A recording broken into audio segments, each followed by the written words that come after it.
Yo, Shortbox Nation. Welcome back to the podcast. Thanks for joining us. If you're new, welcome to the show. My name is Badr, and this is the Shortbox Podcast, the comic book talk show that brings you the best conversations about comic books and pop culture inspired by comics. This is episode 410, and today we're talking about the intersection of two different cultures that I profoundly cherish. I'm talking about comic books and hip-hop. And I think it's safe to say if you're a longtime fan of the show, or even a short-time fan of the show, maybe you just found out about the show, but I think it's safe to assume that a lot of you share the same reverence I do for these two things. I mean, it's no secret, and it's no surprise to anyone that I firmly believe and champion that there is a strong confluence and synergy between the two. Hip-hop culture has always embraced the profound storytelling and cool visuals that can be found in comics. I mean, hell, some of the most successful and recognizable rappers in the world have adopted and based alter egos on recognizable comic book characters. I'm talking from Method Man, Ghostface Killah, the Executioners, Czarface, and even the late great MF Doom, obviously. And if you want to take it further, ask Bill Sienkiewicz, one of comics' most profound and revered storytellers and artists, just how many iconic hip-hop covers he's done. It would surprise you, actually. I learned a few things myself. And hell, you can even look no further than 2015 with Marvel's now infamous hip-hop cover series. Hip-hop and comics go together like white Air Force Ones and white tees, like peanut butter and jelly, all right? That's how well they go together. And to help me drive that point home is why we have our guest of honor today. In my opinion, he's a walking personification of these two worlds. His name is Rob Markman, and he may not need an introduction for some of you, but just in case you're not familiar with the name, he's the VP of Genius, a digital media company that houses the world's biggest collection of song lyrics and musical knowledge. He's also the co-host of Rotation Roundtable on Amazon Music, which just wrapped up a very successful first season. And before he landed any of those roles, he cut his teeth in journalism. He's a well-respected, established writer and journalist. He was the former co-deputy editor of XXL magazine in the late 2000s, and his pen has written hundreds, if not thousands, of music news articles and album reviews for publications and platforms like Scratch Magazine, Complex, MTV, and The Source, just to name a few. Speaking of his pen game, he's an established rapper as well. He's got 3 full-length albums under his belt, and most importantly, he's also a published comic book writer, having worked for both Marvel and DC. And just last year, he wrote the graphic novel Flatbush Zombies 3001, a prequel odyssey, which was put out by Z2 Comics and serves as the official prequel to the hip-hop group Flatbush Zombies' debut album, which he's doing a signing for on December 2nd at Bulletproof Comics in Brooklyn. So if you live in the area, I highly suggest you go out there and check it out. As you can tell, he puts the steam and esteemed guest, and with all the accolades out the way and the foundation set, I think we're ready to get this show started.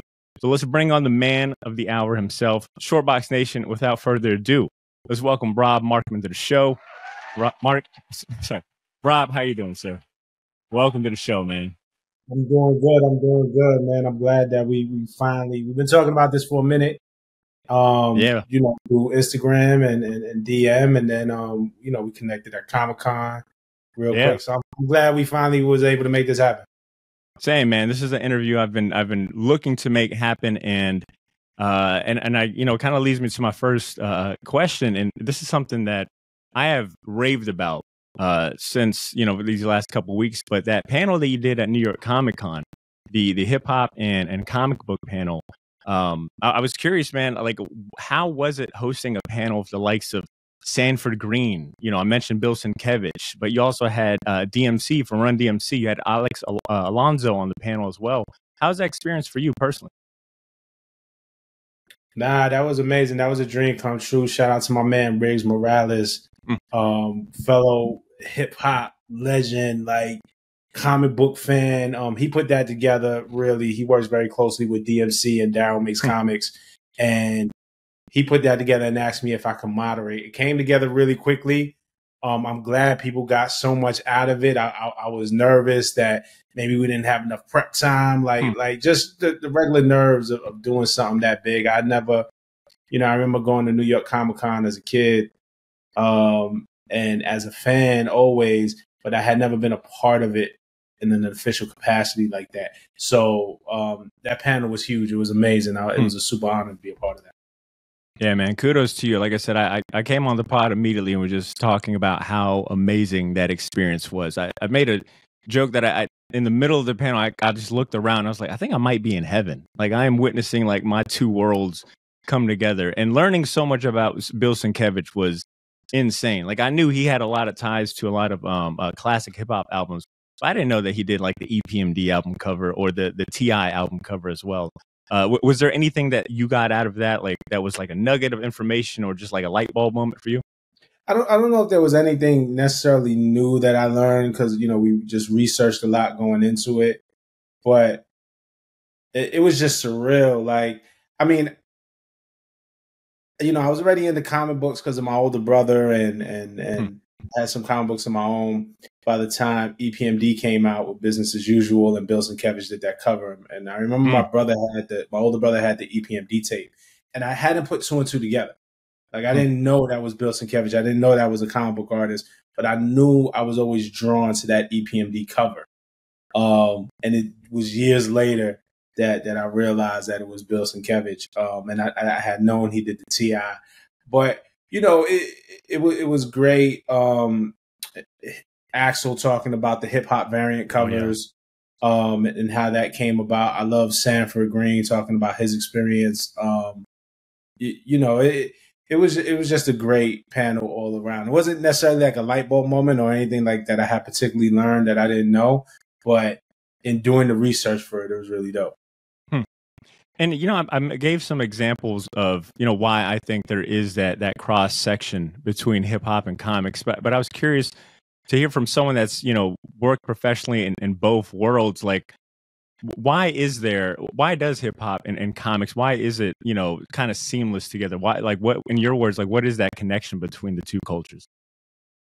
I don't know. You know, for us, it was me coming up in Brooklyn in the 80s, like, you know, New York was pretty messed up. You know what I'm saying? Like we was looking for somebody to come save us. And, you know, I think, you know, I think comic books gave us the fantasy, you know, especially things that, you know, there were a lot of things going on. Like when I was coming up, like Spider-Man had always been my favorite, but Spider-Man was like street level as much as he battled, you know, like Spider-Man was real, like New York City based street level. Daredevil, you know, like street level, like the Frank Miller stuff was like really gritty and really relatable. Even a comic book like Cloak and Dagger, you know what I'm saying, was kind of like born out of the 80s and the drug epidemic in the 80s. So I think a lot of that was kind of like intertwined. And in hip hop too, hip hop was just the way out. It was a way for us to kind of better our circumstances, to imagine a better version of ourselves, to imagine some type of growth or like upward mobility. Hip hop had always been aspirational. So there's a degree of fantasy in hip hop as well, like there is in comic books. So to me, that was the connection, at least for my generation and kids where I grew up, in my eyes, you know? That is well said. And I've always felt that one of the earliest things that, you know, when you think about the early architects of Marvel, you know, your Stan Lees, your Jack Kirby's, your Steve Ditko's, I always felt that their decision to base a majority, if not all of the Marvel universe within New York was probably one of the smartest things they could have done, right? Like it gives like that real world attachment for some readers to like have a city and a reference and feel like, you know, especially for folks that live in New York, to feel like, oh, wow, I know that place. You know, I know these references. I always felt like that was such a smart decision early on that, you know, really helped them like build a fan base and a dedicated fan base. Yeah, you know, look, and I'm biased because I'm from New York, so it was absolutely relatable for me to open the page and see things that I recognized.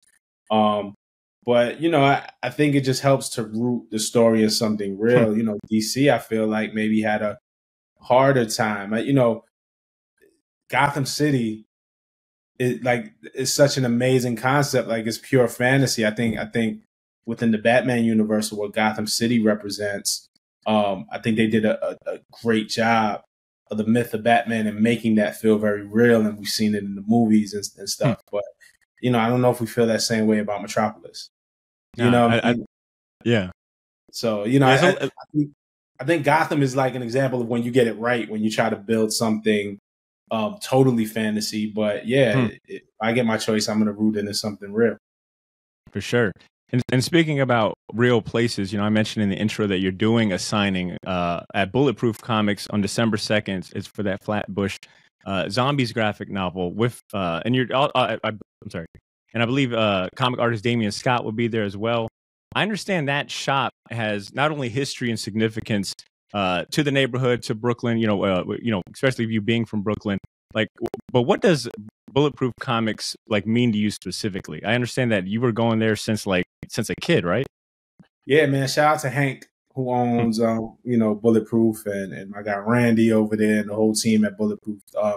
Bulletproof, I believe, opened in 1992 in a place that's called the Flatbush Junction, which is where Flatbush meets Nostrand Avenue. It's right by Brooklyn College. Look, the thing when I was growing up, there were no comic book stores in our neighborhoods.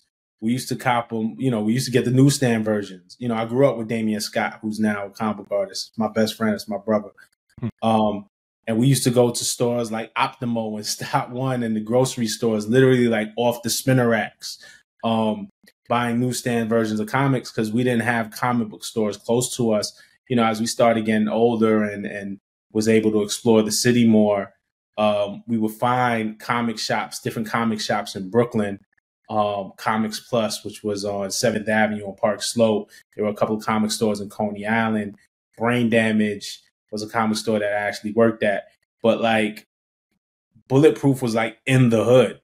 We could walk the Bulletproof. It was just so close. And so it was yo, somebody put a comic book store in the hood. And it just felt because, when you used to get them off the newsstand, the guys at the corners, they didn't take care of the books. There was no bags and boards. There was, you just kind of bought the comic book as is, but going into a local comic book shops, it's that's where they specialized in.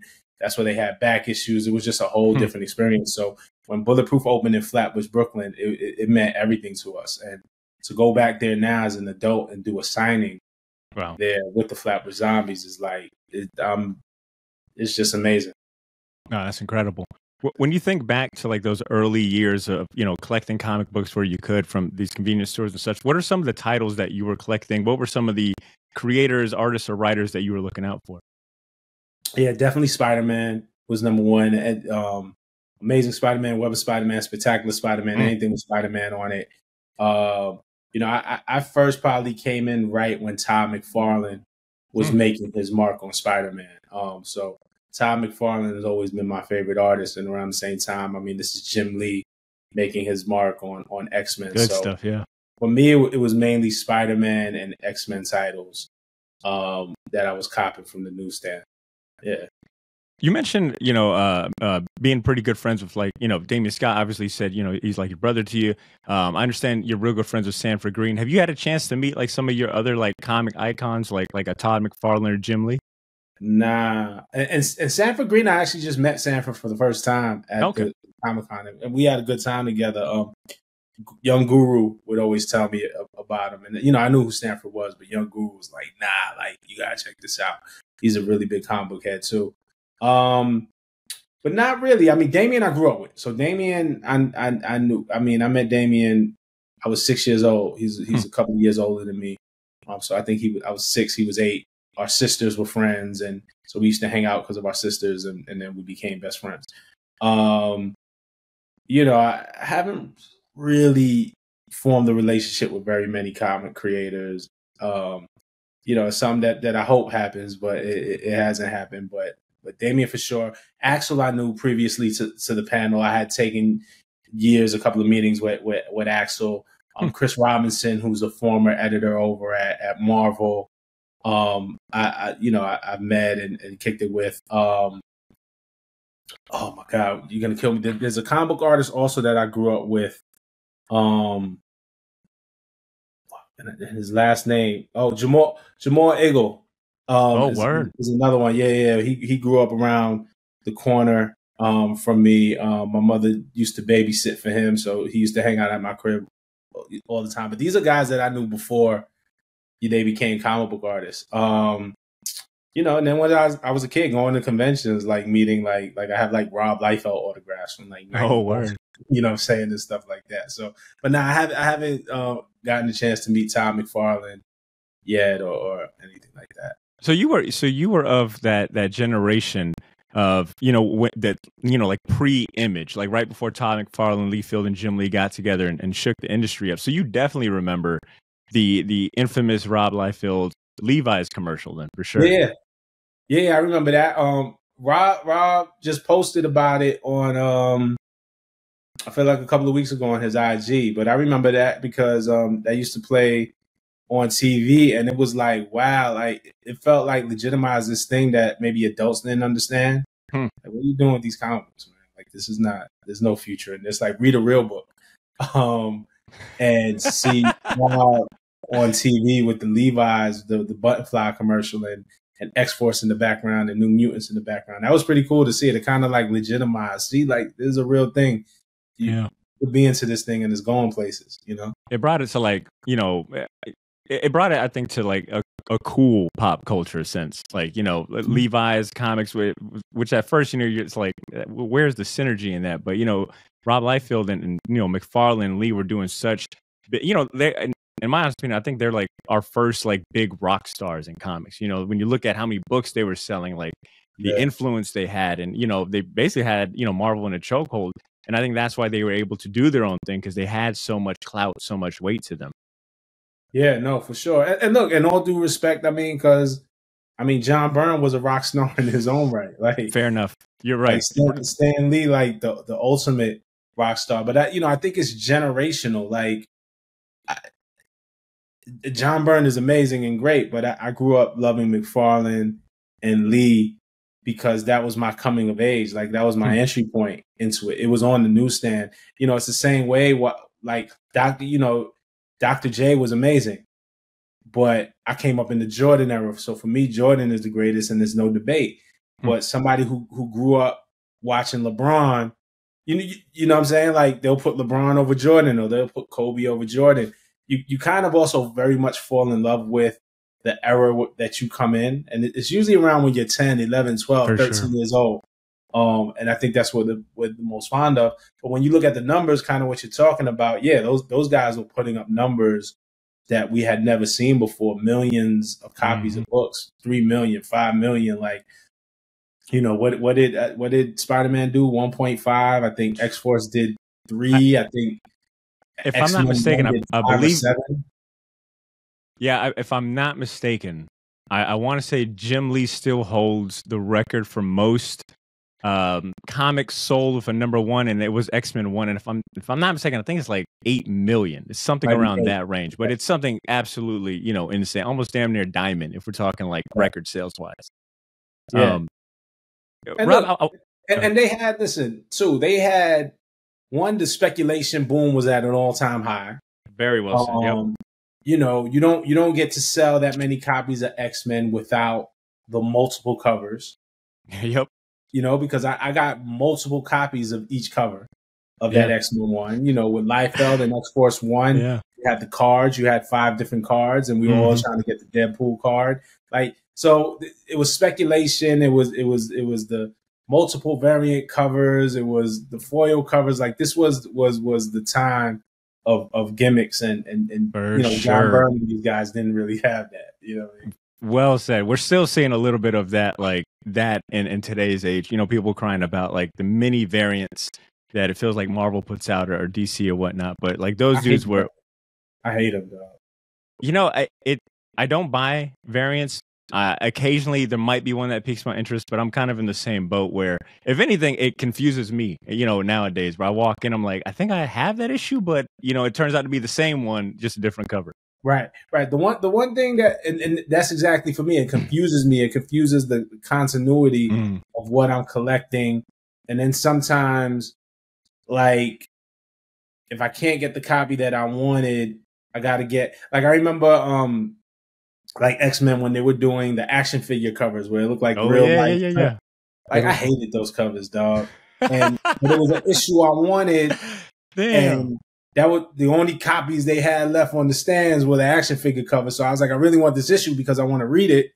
So I'll cop the cover, but aesthetically it just bugs me in my collection when I'm going through my box. Like, man, I don't even want the cover. Like, I want the regular cover. It's not about value. It's not about how much it's worth. It's like when I look back on this 20 years ago and go through my collection, I don't want to be like, yo, what issue is this? Like, where did this come from? Where did this fall in line? So yeah, the variants really bug me. The one thing that's dope though about the variants that I will say, and me having, you know, my best friend again is an illustrator, is the opportunities that it does create for artists to get their work seen. Sure. Where, you know, you can have you open up bigger budgets, and an artist might not do interiors, but at least they can get a cover budget or something like that. So I like the way that it gets artists seen and get artists paid, and I think that's important. But other than that, I hate the variants. Well said. I agree with you on that. I've been exposed to a lot of really dope, like up and coming artists that wouldn't have maybe had an opportunity to get recognized if they didn't have like that variant cover. So I guess, you know, it's a little bit of give and take. But on the topic of comic book collection, it seems that you are still very active in the comic book space. I was scrolling through your Instagram and I was like, oh, damn, there's quite a few comic book posts on here. Like you posted a couple of what I can only assume is pickups from New York Comic Con, but you had a Dark Knight #2 CGC graded, signed by Frank Miller. I think I seen a Hulk 181 in there. You posted a Ghost Rider 15 cover, like that iconic holographic foil one. What is your collection like nowadays? Like, are you still pretty active in terms of buying comics? And are there any significant, you know, major holy grails in that collection? Yeah, for sure. The Dark Knight #2 was actually in my collection. And Frank Miller did a signing at Bulletproof, and so I got it signed, and it was a CGC event. So I actually just picked it up, but it was actually my book that I had. Hulk 181 was my grail, first appearance of Wolverine. Classic. Really not the first appearance of Wolverine. Hulk 180 is the first appearance of Wolverine. Rob, you're my type of guy. I'll debate that. I mean, in Hulk 180, he comes out in the last panel, it's a full body shot, and he says, "I am the Wolverine." If that's not a first appearance, I don't know. But you know what CGC and what I guess the collector world recognizes as the first appearance of Wolverine is 181. But that was my grail. But at New York Comic Con this year, I bought a Hulk 180. I bought a raw copy of that, and I bought a slab copy of 181. And so those are probably my grails right now. I got my eye on a few others. You know, I want a giant size X-Men 1. I really consider getting giant size X-Men 1 at New York Comic Con. That'll probably be the next one. That's a strong one. That's like, you know, that there are certain holy grails that just kind of, you know, are easy to like name, right? It's like giant size X-Men 1 if you can get your hands on a, you know, Batman 1 or Action Comics. Yeah. But giant size X-Men 1, I know for me personally has like a sentimental value to it too, just because that's one of the first books my dad gave me, and I feel like that is a book you could still give to someone today that might have all this X-Men history. It's still a book that I think stands the test of time, you know? Wow. So your dad passed you down a giant size X-Men 1? Oh man, that was one hell of a pause. I thought you froze on the screen for a minute. I'm like, damn, this is getting good. Yeah. My dad, and you know what? I don't know. My dad. All right, so I think you would really like my dad. My dad is from Jersey. He grew up, you know, 70s, 80s, like when Marvel was just getting like really big. And he was, and I want to say he got a lot of his books from like, you know, corner store spinner racks. So he never really got into that collector mindset. So he's got a bunch of awesome, you know, think books that you would consider grails now, but he never kept in a bag and board. You know, like I remember growing up, he had this old wooden VCR cabinet and just comics stacked up, you know, just beat to death. And I don't know if that giant size X-Men 1 is an OG or maybe like one of those reprint. I think they reprinted it a few times, but I want to say it's a reprint because I would probably cry if I found out that, you know, my little greasy fingers are all over an OG copy. Nah, but that's cool. That's dope too. It's okay that he didn't take care of them. Like the fact that he still has them and are able to pass down are cool. It's cool as hell. But yeah, you know, a lot of my collection is from stuff that I bought. You know, I'm like a late 80s, early 90s. You know, that's my sweet spot. So a lot of the stuff is stuff that I bought. Most of my collection is stuff that I bought off either the newsstand or our comic stores that I was collecting back then. But yeah, no, I got some dope ones, some dope like modern keys in my collection. Like I have a New Mutants 87. Deadpool.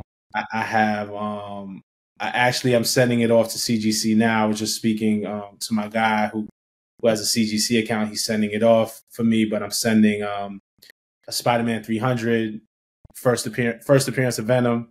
Because we also know that I feel like now you're just bragging. Now you're just bragging, Rob. All right, nah, but New Mutants 98 that I bought that in real time. First appearance of Deadpool. First appearance of Carnage, Amazing Spider-Man 361. I probably have like 4 or 5 copies of those. So, those are like some of my most kind of prized possessions. First appearance of Gambit, I think that was Uncanny X-Men 266, if I'm not mistaken. But also there's a debate of the X-Men Annual 14, which one is really the first appearance of Gambit. So that's where my mind went.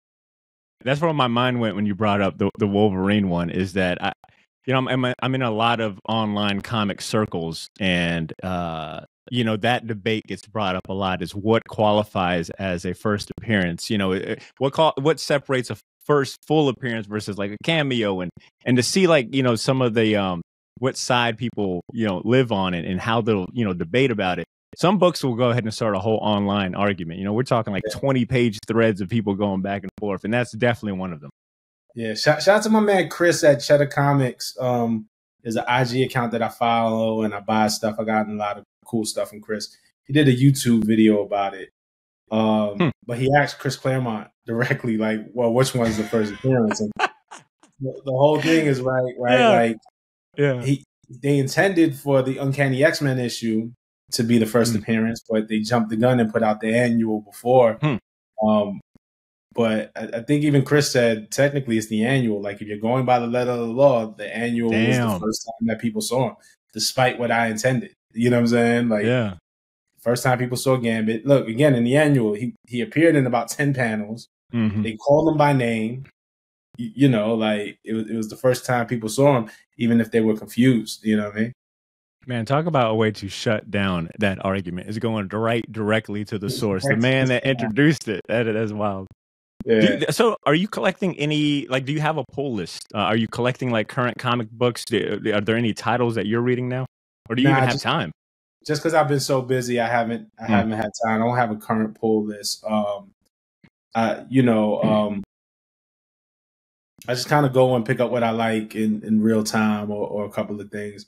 I'm about to get back into it though as I settle down. What really keeps me current though is the Marvel Unlimited app. So I just read everything. Best bang for your buck. Like I'm always saying, support your local comic shops, but you cannot go wrong also having any of the Marvel Unlimited app or the DC app too. Yeah, I got to get the DC one. But the Marvel Unlimited I have, so I'm reading. The last thing, honestly, that I probably collected like issue for issue, was running back to the store and was excited about was the X-Men relaunch, The Power of X, and like those were dope. Yeah. And then to me, X-Men after that, just the relaunch of all the X-Men, the Excalibur, the Fallen Angels after like Power of X and that whole crossover. I thought that those books were amazing. And then when they just lost me. The whole If we're being real, once Hickman left, it was like, for me, a sign of like, I think I'm gonna bounce from this party too. Like the guy that helped launch this, and it like, to your point, it just got too much. It's like, damn, this is becoming like a very strong monthly bill for me to keep up with the story. Yeah, and they weren't that, to me, like they weren't my favorite. Like it just started like losing me, and I couldn't tell. I was like, do I have to keep up with all of these titles, like the Excalibur, the Fallen Angels, like? Where can I jump in and out of? And it was just hard for me to keep up. It does get, and because I don't have so much time, it does get intimidating. You know what I mean? Like, going in there. And then with the variants, it's like, do I have this one? Do I not have this one? Like, I was actually going through my collection the other day because I was rebagging, reboarding. I bought some cool wooden crates for my office that I'm keeping the books in. They look really nice. And I realized I had bought like duplicates of certain issues just strictly off of the variants. Like I thought I had this, I didn't know that I had this. I was confused. Let me just grab it just in case I didn't have it. And I'm just like, man, I got like multiple copies of issues that I'm like, I don't even really care about just because I got kind of fooled by the variant. You know what I mean? But now I know that you've got a son. Do you plan on passing? And I don't. Is it just one son? Do you have just one child? I have two. Yeah. Okay, two. Do you have any? Are they in the comic books? Do you have any plans to like pass down your collection? They're in the manga. Oh, word. Yeah, that kind of that kind of tracks. That kind of tracks with like you know what they say about like this generation and manga being such a big thing for them. Yeah, they're in the manga. And actually they wanted, you know, it was my youngest son that was like, "Yo, can we go to Comic-Con?" And I was like, "Yeah, let's go get tickets. Let's go." Hell so yeah! They wanted to go for the more of the manga stuff, which is cool. So I'm into it. They're into, you know, we go see all the MCU movies together. We just watched the Marvels.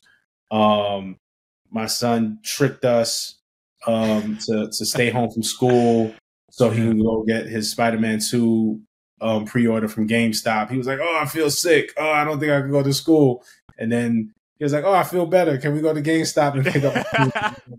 Like, it wasn't even slick at all. So, like, they're into it, but the manga stuff and the anime is more their stuff. In terms of me passing on the collection, for sure. Like, I mean, who's it going to go to? To the degree that they want it, you know what I mean? To the degree that, you know, also it's worth something if ever we're down and out or they need it. I mean, they could sell it or do what they want with it. But yeah, I mean, I can't take it with me. So for sure, it's going to go to them.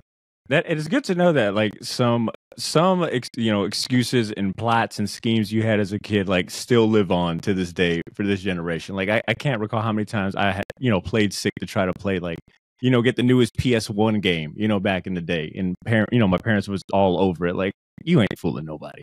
Yeah. He tried it. It wasn't even slick, but you know, it was cool. But yeah, so they're into the games and the movies for sure, but manga is more of their. And I'm trying to learn more about that and like the anime stuff and what they watch. You know, my son has a display case of different figures now in his room, but I don't know who any of the characters are. I can't even lie. So I won't hold you up. Yeah, it's a learning curve for me too. I want to go ahead and turn the corner here and talk a little bit about. You brought up Damion Scott a few times, and for those that are unaware, Damion Scott is a very well respected and established comic book artist. He's worked for Marvel, DC. I think he even started up his own label. Moved to Japan. Done very interesting story from based on what I gleaned. But you know, you bring up that he was like a brother to you. You know, you guys grew up together. I guess how does it feel knowing that you were able to live a dream and work in comics and have like published work with like the big two alongside him? Because if I'm not mistaken, of your comic book bibliography, the two that I meant, well, among that, two of them is a solo. Let me try that again. Sorry. Among your comic bibliography, you've got Solo. You had a short story in the DC comic series Solo. That was a mid-2000 series. And then most recently, a short Silver Surfer story in the Marvel Voices comic book series in 2020. Both of them co-written and illustrated with Damion Scott. I mean, how awesome is that you got to do this with like your best friend that you grew up with reading comics? Yeah, that's fire. We always knew. It was never a doubt in my mind since 12 years old that Damion was going to be a comic book artist. I've never seen anybody dedicate themselves so much to a thing. I mean, even to this day, I mean, this is my family for real. Like, we spend Thanksgivings together. Like, wow. We grew up across the street from each other. He'd sleep over my house when we were kids and stay for a week. You know what I'm saying? Like, he ate dinner with us. You know what I'm saying? It was like when we went on vacations, he came with us, all types of stuff, man. So this is my brother for real. And we just knew, he'd always just had a pencil, a marker, something in his hand. He'd draw on a napkin, he'd draw on a paper plate. It was just whatever he can get his hands on. So we always knew. And then I was more into music. I was into comics as well, but my creative outlet was music at the time. But I used to try to like draw my own comics and write my own comics, but he was just miles ahead of, I started drawing, I sucked. He was miles ahead. He's just amazing. So to be able to work with him is a dream. To me, true success is not just accomplishing your dreams, but being able to do it with people that you love, people that you came in with. It's one in the business relationship. So yeah, I did a 10-page story, a 10-page flash story in Solo 10 was the issue. And Solo was an artist-focused series that DC had. So each issue of Solo, they would give to one artist, and it was an anthology of different stories, and they let the artist really be the creator and choose what characters they wanted to draw, chose who their writers were. And at this point, I was already a published journalist, so I did have experience writing, and people knew me as a writer. But Damion got the chance to do Solo 10 and was like, hey, Rob, come do a story. Damn. And so I wrote the Flash story. I look back at it, I cringe. It wasn't very good. Like I was trying this social, political kind of thing, and I don't know if it came across super well. I remember I was reading a review about the book, of the Solo book, like online, like on AOL. This is 2005, so this is like where we were at, and they were kind of like, they were like, yo, the book is good, it's dope. The Flash story is like, they dissed it, but they were like, oh, this Flash story is not great, but they were like, we think there's something missing. Like, it's definitely like worth revisiting. Like, there's something here, But it wasn't like great. And me and Damion talk about that all the time, because like I just wish I could get a do-over. But he gave me an opportunity, and I wrote that Flash story in 2005. When we fast forward to Marvel Voices, which I believe came out in 2020, that was actually my opportunity. Shout out to Chris Robinson, editor at Marvel, just came to me. And first he came to me because they had put the Marvel hip hop variants in a hardcover anthology. So Chris reached out and said, hey, can you give us a quote for the sleeve?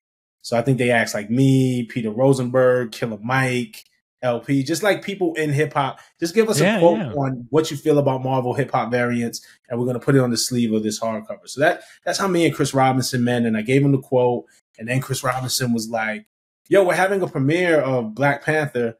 You want to come to the premiere? Hell yeah. So me and Chris are getting cool. Chris is an amazing guy. And then Marvel Voices came out, and Chris was like, hey, would you like to write in this Marvel Voices anthology? I could give you 2 pages. You can pick whatever character you want. You can choose your artist, but we want you to write it.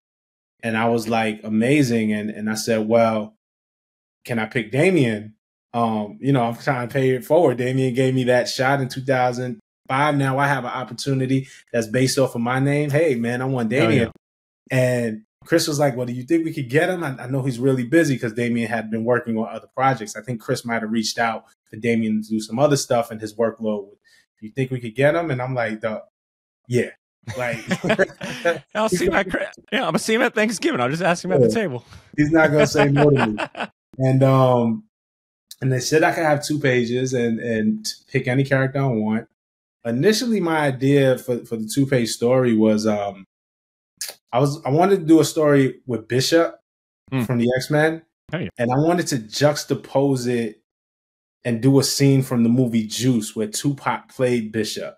So I wanted to take like a young Bishop in the future dystopian, like post-apocalyptic world, and he's kind of running to the streets like Pac, and I wanted to mirror a scene. And don't steal that. If anybody hears that, don't steal that. Really quick. Have you, because as soon as you said Bishop, Pac, and Bishop, and I guess Bishop twice, have you ever seen the Mike Del Mundo Tupac Bishop drawing that he did? No. I'm gonna send that to you, and it's gonna blow your mind. And if there's anyone that you should get to do this story, might as well be Mike Del Mundo, because he's okay. So I didn't know that. Clearly, this is a thing. This is like, you know how they say like no idea is original. Like, so somebody's thinking along this lines. But the reason why I didn't do the story, because I was like, damn, yes, we should get it because we're hip hop, but that might be kind of niche. Can I use these 2 pages to just tell a more broader, relatable story? And really, I was getting gun shy because I think the Flash story, I was trying to tell this story that maybe I didn't have the space or even the chops to tell back in 2005. So I said, man, let me just dial it back. Let me figure something out.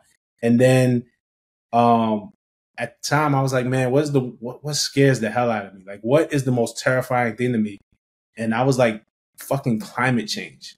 Like, what we're doing to this planet. Like, I don't know. I was in the wormhole of reading all of these articles about what's going to happen to us and our food supply and all of this. And I was like, damn, that's the real villain. That's like the real Thanos, right? At least to me, right? And, so I told the story about it with 2 pages and used Silver Surfer to help tell that story. And I don't think there's any character better to tell that story than Silver Surfer, right? Like a character that falls in love with the human race because of our potential. And in your story, it's very somber. And I was like, damn, he nailed Silver Surfer. Like Silver Surfer has always been very poetic and very drama focused. And I thought you nailed that story really well. And Damion Scott, obviously, man, his style is so unique. Like because I read both the Flash and the Silver Surfer story this week, and to see like his change or growth is like insane. It's so graffiti, there's a lot of graffiti influence, it just speaks like it emits like just that hip hop soul to it. So I thought it was like a really good pairing of you two, and see like how far y'all came along, because respectfully, that Silver Surfer story is better than the Flash one, but I did see what you were going for the Flash. I just think that he's a character that can be challenging to write, like multi-dimensional, because he just gets a bad rep for just running fast. Yeah. The Flash story, I was in over my head. Like I'll admit that. Like I just didn't have the writing chops either, and I tried to do something that I don't feel like it worked. But the Silver Surfer story, I remember I had a deadline too. I was just mulling over this story. I was really trying to get this Bishop story to work. I'm pushing the deadline, and when the Silver Surfer story came to me, it was really towards the end of what my deadline was. But when it came, like everything just flowed. When I put pen to paper, it just flowed. And I know me and Damion talked about what we wanted to see. And I told him what I wanted to see. I wrote a very detailed script, and his whole thing was just like, man, I'm going to support your vision. I see it. I get it. I understand it. Damion's amazing contribution besides the art. Cause I have wrote the script, but the one change that he made, and it was the absolute amazing call, is the panel where Silver Surfer is fighting Thanos with the rest of the Marvel Avengers, heroes. Yeah. Originally when I wrote it, it was just Silver Surfer versus Thanos, because obviously they have a long history. So it was Silver Surfer versus Thanos, and it didn't have Captain America in it. It didn't have Rocket. It didn't have Scarlet Witch, Doctor Strange, none of that in it. And Damion was like, no, it needs to be like everybody.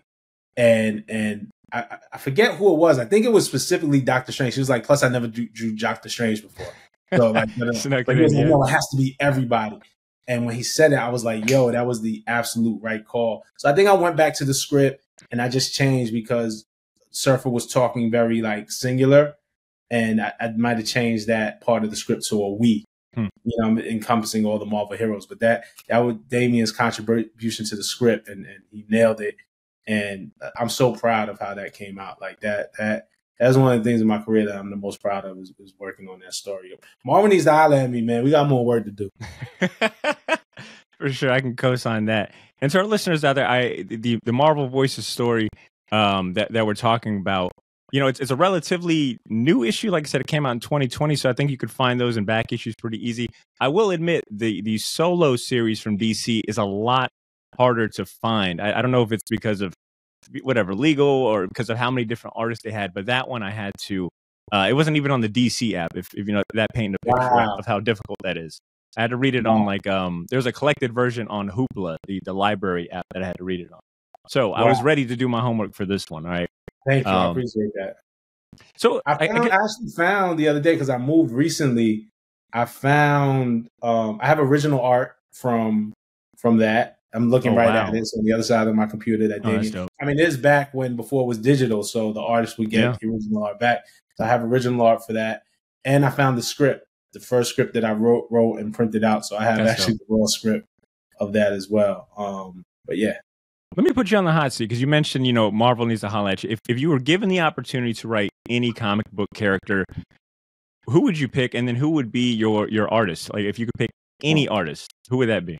Spider-Man and Peter Parker's Spider-Man and Damion Scott. Like it's just, and I'm not even being like, yeah, one because like Damion has some Spider-Man work.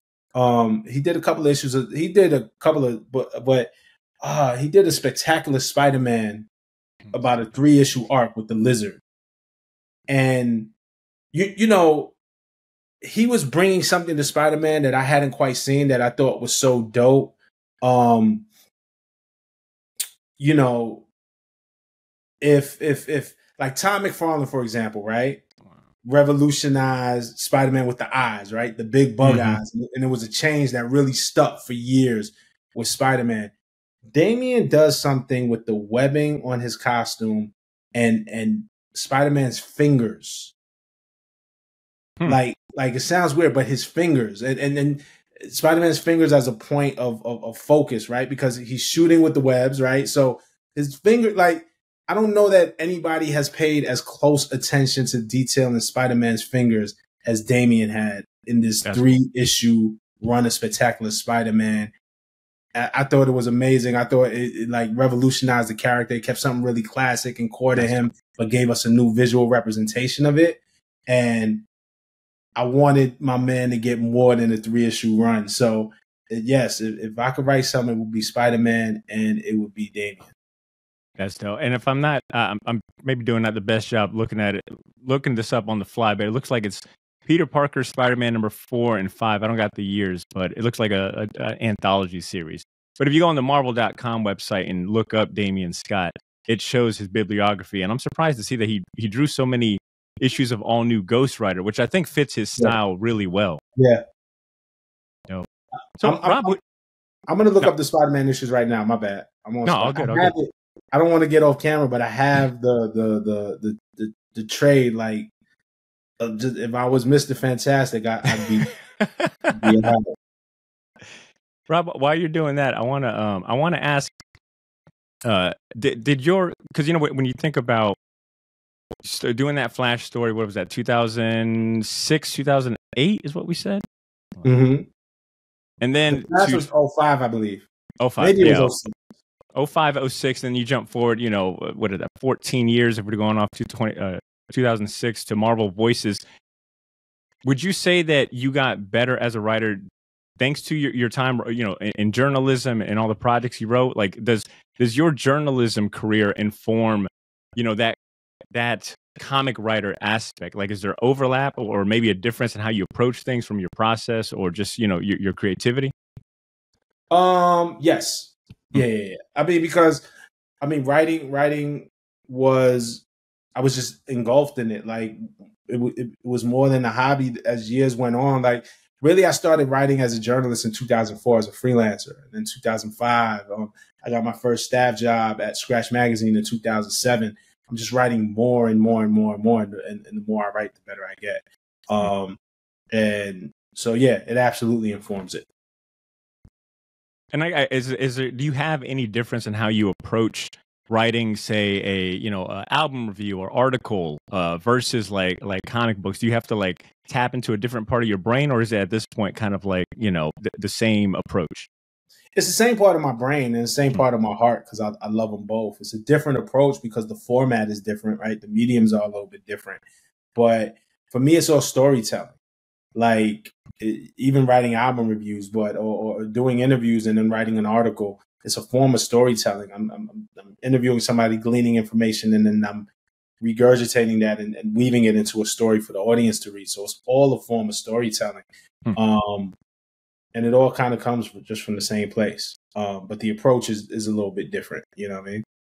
When you think about comic book writers that might have inspired you maybe subconsciously or consciously, what are some of those names? I mean, we've talking about some of your artistic influences and folks that you're a fan of, McFarlane, Lee, Rob Liefeld, but on the writing side, who are some comic book writers that resonate with you?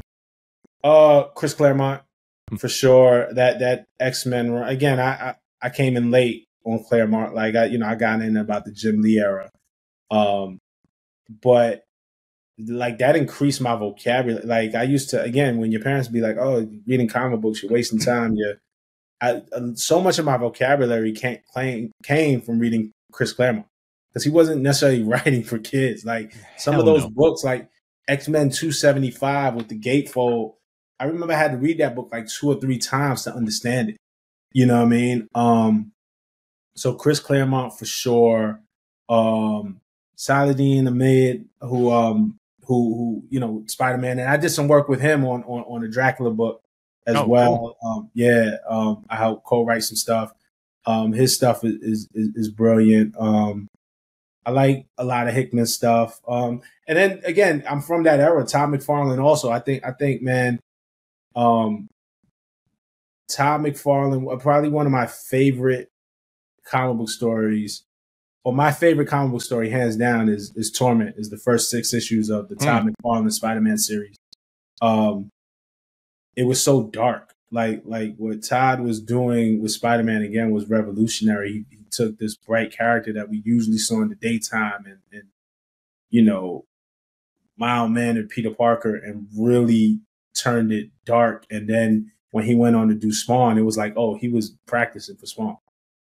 Like that Spider-Man Torment series was that could have easily been a Spawn story. Like that was like a precursor for and then even the story after that with Wendigo and Wolverine and the child molester in Canada. I'm just like, yo, what am I reading? Like Spider-Man like chasing a child molester, and they thought it was Wendigo that was stealing the children, but they found out it was really some other guy. Like it was dark stuff, but like at the time it was like super revolutionary. So those guys for sure. I remember reading that Torment series as a kid and realizing that Lizard I was like, man, Lizard would be scary as hell if he was real. Like, I think in that book he eats someone, right? Like he eats somebody. Yeah, that's right. Yeah. Straight shook me. And I loved it because it just took it out of this cartoon kind of era. Lizard and the way he drew Hobgoblin. Hobgoblin is still probably my favorite Spider-Man villain. Oh man. And some of those McFarlane, I don't know, did McFarlane draw a lot of Hobgoblin? Maybe I'm thinking about like some of the Frank Miller covers with Hobgoblin. That is he's easily one of my favorites. He just, especially when they introduced him or had him in Maximum Carnage, it was a game changer for me. Yeah, absolutely. Yeah. And then real quick, I did look it up. That Damion, if you look at Spectacular Spider-Man number 11, it was the Lizard's Tail was the story arc. So it was the Spectacular Spider-Man series that started in 2003. But the Spectacular Spider-Man number 11, the Lizard's Tail Part 1, if you look at that cover, wow, the way Damion draws, the knuckles and wow, that is dope. That's really impressive. Because first of all, your knuckles don't exactly work like that or bend like that. Yeah, that's a good point. But if anybody's did, it would be Peter Parker after getting bit by the spider. Like even if you just look at the cover, it looks like spider legs. You know what I'm saying? Yeah. I'm getting a lot of like Humberto Ramos. I'm getting like some Trad Moore from this, like the way he plays with the angle and the perspective and the portions. So I thought there was some really interesting stuff here that I would have liked to see him expound upon. So just back to that question, if I got a chance, it would definitely be Peter Parker Spider-Man, and it would be with Damion. Not just because he's my boy, like I have actual real reason to back it up. Like I just think he could do some really amazing stuff with no pun intended. He could do some really spectacular stuff with the character. Rob, I want to turn the corner and talk a little bit about hip hop and your contributions to the culture. I was trying to look for your first album review, and I didn't have very good luck, but I did find a really good interview with you where you talked about your start and breaking in. And what I got out of it was that your first major writing assignment was an album review for a Jadakiss album, and I'm assuming it was The Kiss of Death if I was lining up that time right. Perfect. Yep. And since then, your interview count and just your bodies of work are immense, right? Like you've pretty much, it's probably safe to say you've interviewed anybody that is anybody in hip hop, from Jay-Z, obviously, to Kendrick Lamar, to even Mariah Carey. In hindsight, when you think about that first experience, being able to sit down with Jadakiss and, you know, have an album listening review and all that, how has that informed the rest of your career? Like, do you still look back at that, or like, did you take something from that you've carried, you know, since then? Yeah. That night, I was like, oh, this is what I want to do. Like it was like, oh, they let me in the door. They're gonna have to bring me out on a stretcher. Like, you know, at the time I had graduated college and I was still working the job that I was working after high school, which was, you know, I was in the mailroom somewhere, and I would write freelance, you know, in my free time when I wasn't working in the mailroom. And you know, they said, hey, you're gonna go up to Yonkers, to D Block, and you know, somebody's gonna play you the Jada album, take notes, listen to it a couple of times, and then write your review.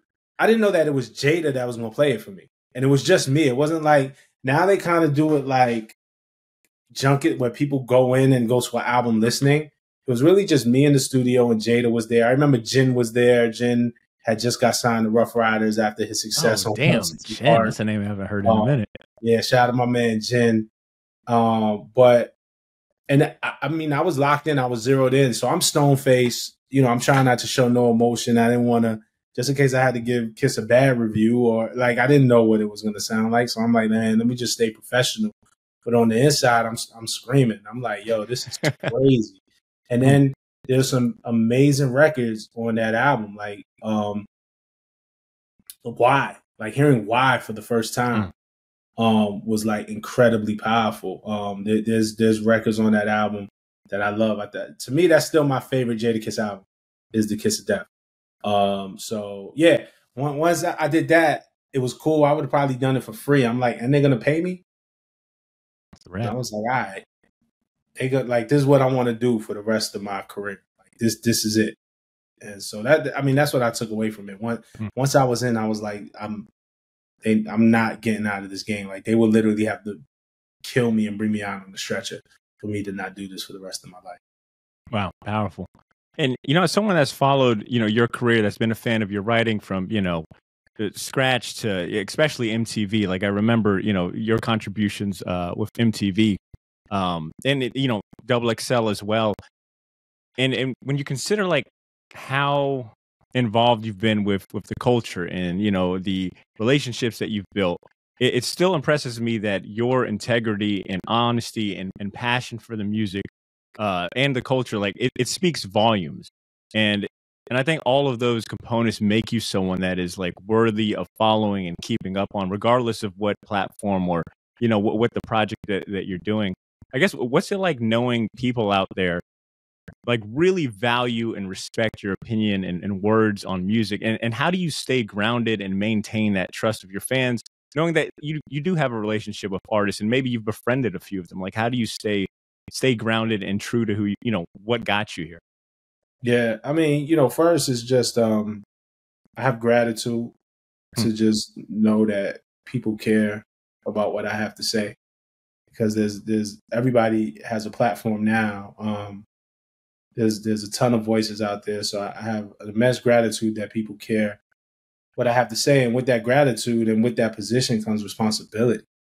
Like, one, I got to be true to myself. And then, but I got to be kind of true to my audience. Like, I can't like lie or fake something, you know? And I'm not a negative person. I'm also, you know, I do feel like the space has turned into the WWE a lot. I know a lot of personality. This whole thing is personality driven. So the guy who yells the most, the guy who bangs his fist on the table the most, the guy who says the most disrespectful thing is going to get the clicks, is going to go viral. That's who people are going to pay attention to. You know, that's not me. But I will get my point across. Like, I will, like, sometimes I'll say things, I'll just call it like I see it. You know, it just won't be a personal attack. Like, you know, like recently on the show, on the last episode of our Rotation Roundtable show, you know, I had to call out Soulja Boy for going at J. Cole. And it's like, hey, man, you sounding old and bitter. You're sounding like the guys that you used to go up against when you first came into the game. It wasn't flattering, but I didn't call Soulja Boy out his name. I didn't, it wasn't like Soulja Boy's acting like a bitch. Da, da, da, da, da. Like, you know what I'm saying? Like, there's still a way to articulate your point. So I say all that to say I have gratitude, I have a responsibility, and I have respect for the audience and respect for the game. At the end of the day, and I think those are things that are like really, really important to me. That I won't change for anybody. Well said. And how often? I'm sorry. How much time would you say you spend listening to music? I imagine in your position, that's like a requirement of the job, but like just rough estimate, how much time would you say you're spending listening to music, finding new artists, like doing that groundwork and that homework? It's hard to quantify. It's not like I set time. It's just when I'm not in the Zoom meeting, when I'm not, when the music is on, when there's nothing else going on, I could be going through emails and whatever, and I can listen to music. I watch NBA season started. I watch basketball. I put it on mute and I listen to music while I'm watching the game. Driving, I live in Jersey now, so I live further out from the city. So driving, listening to music. Every chance that I get, I'm still listening to music. But I'm doing a lot of things. On the Genius, it's not just in front of the camera. Like, I'm on the executive side. I manage a team of multiple people. So it's meetings, it's one-to-ones, it's career building, it's what I'm saying, creative brainstorms, it's what I'm saying, all that type of stuff. But every free chance I get, I'm listening to music, I'm listening to something, I'm trying to discover. I have a passion, particularly for new artists and just finding new talent and things of that nature. So all the time, and it's disheartening because you get into this industry and you find out how many people in positions of power actually don't listen to music, care about the music at all. It's just like backwards, and I don't understand it. When you think back to writing like heavily writing reviews and covering music, and from that angle, like, was there what was your process like? Like, did you have a ritual when it came time to like, okay, I need to listen to this album objectively and write my thoughts on it? Like, how did you, and even if that extends today, like, how do you get into that mindset versus just enjoying music, just leisurely? Yeah, it depends, right? Because there were different ways, especially in the times of the album reviews, which are less prevalent now. You don't need album reviews as much anymore because everybody's listening to it in real time. What made album reviews so valuable in the print journalism days is we would get the albums 30, 60 days, sometimes 90 days in advance and get to live with it or listen. So, for example, sometimes like in the situation with Jadakiss, I had to go to the studio and they played the album for me. So I couldn't take it home with me. So I had to send the album and they would play it. I'd probably listen to the album like 3 times. They would play it over and over again. And I'm sitting there with a pen and a pad already listening, taking it in, but trying to jot down what I feel that, oh, wow, this is what it made me feel. I'm trying to capture that. And so I can go home and don't forget it. And I can take my notes and weave it into something. I'm trying to write down lyrics. If there was a particular poignant line, I'm trying to describe in the moment how beats sound and things of that nature. So I'm taking notes. Even, sometimes, like I said, I was one-on-one with Jadakiss at the time. Sometimes they would bring a bunch of journalists into the room and give you drinks and give you food and play the album. And then you had to write the review or whatever. And it became a social event. Even then, while everybody was socializing, I would find a corner near the speaker and I would just be there with my notepad, just taking notes. So that was my process. Really like a lot of note taking, just really trying to get my first ideas out, my first things out. So when I go home, I had notes to jog my memory about how I felt about the music and I could weave it into a review. Then there was sometimes when they would actually give us the album and we could live with it and formulate your review. And in those instances, I would live with it. I would play it while I'm cleaning the house. I will play it while I'm driving. I will play it like in everyday circumstances and live with it for a couple of days or a week and then write my review. And I've always had the music there that I can go back to as a reference. So I didn't have to take as much notes. I could just live with the music. So those were kind of the 2 ways of the process of how I prepare to write those. Do you ever miss it? Or do you appreciate like the advancements that we've made as far as like technology and I guess the barrier of entry kind of like lowering as far as like, music reviews and such? Like, do you miss those days? I do miss it because I'm not upset at the barrier of entry being lowered, right? Like I think accessibility for people is good. The fact of the matter is that everybody who access doesn't have respect for the music. I mean, you see it on social media all the time. Like a Drake album will come out, and 15 minutes after it dropped, oh, this is a classic. Oh, this is his best album ever. And it's like, how? It's been 15 minutes. You didn't even listen to the whole thing. Like, do you just listen to music or you skim through it? I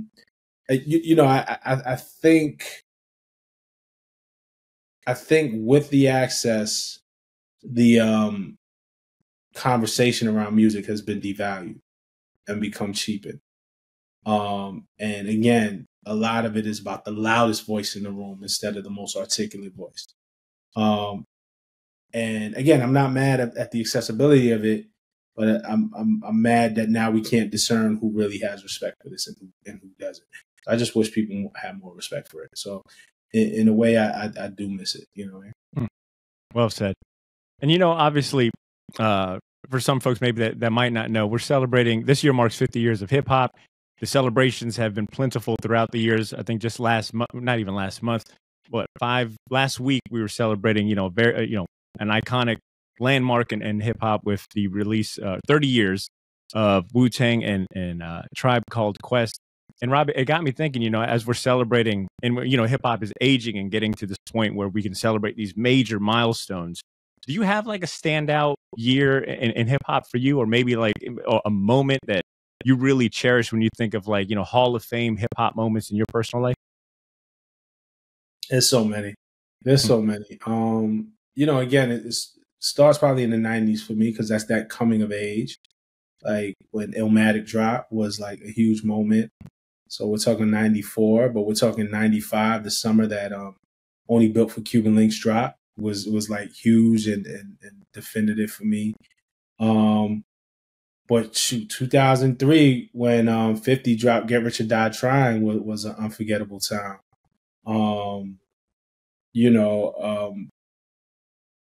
2006 when Jay-Z celebrated the 10-year anniversary of Reasonable Doubt with a concert at Radio City Music Hall was something I got to attend as a professional. Oh, wow. Review for XXL was a big moment for me.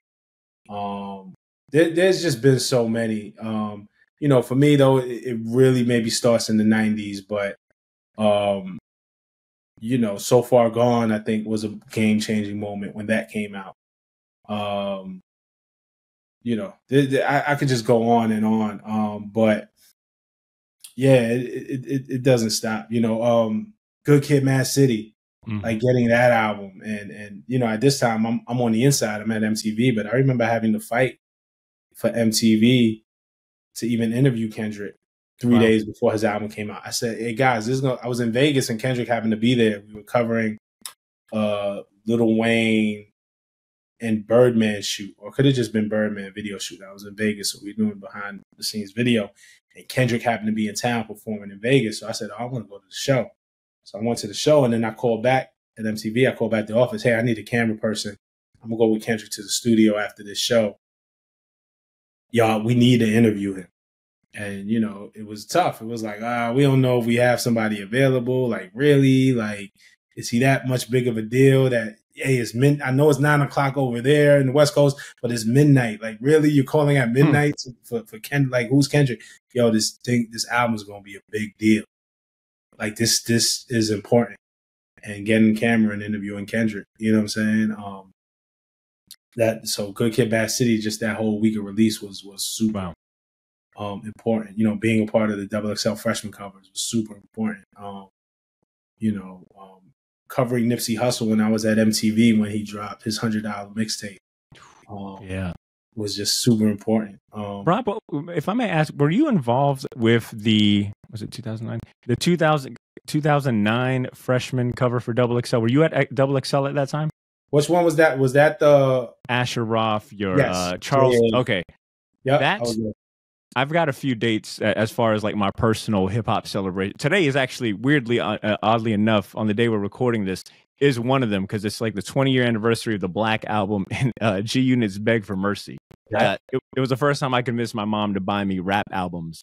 And so those albums hold like a special place in my heart. Granted, when she heard the music that was on these CDs, it was a different story, but it's something I hold precious. But the day that Double XL freshman cover came out, that is a day that I won't forget, because for me, it was like seeing these rappers that I was closely following on, rap blogs, your Blue, your Charles Hamilton, your Mickey Fats, et cetera, et cetera. Like that magazine cover is like burned in my mind. And I know that, as the years progressed, those Double XL those freshman covers kind of became like a point of contention for a lot of rap fans and debates. Like, I guess maybe this is just a general question on how you approach and handle like criticism and, the angry mob, the online angry mobs and things like that. Like, how do you stay, I guess, once again, like grounded in that regard and not letting that, impact your day and your mental and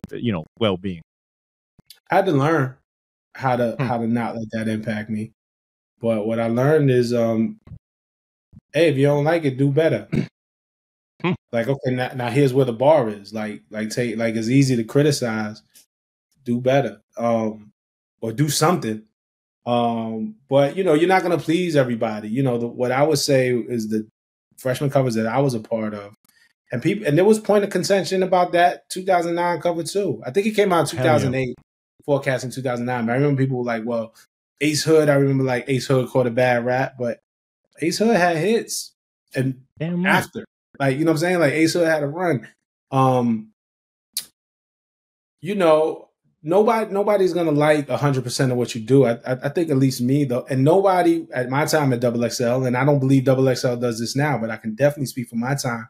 There was never a meeting for any of the freshman covers that I did, and I did about 3 of them, where people were like, "Oh, let's pick this person because that's gonna piss people off. That's gonna get people talking." Like it wasn't trying to troll. The fact is that the industry doesn't support 10 new careers every year. Like 10 new rap artists don't blow up every year.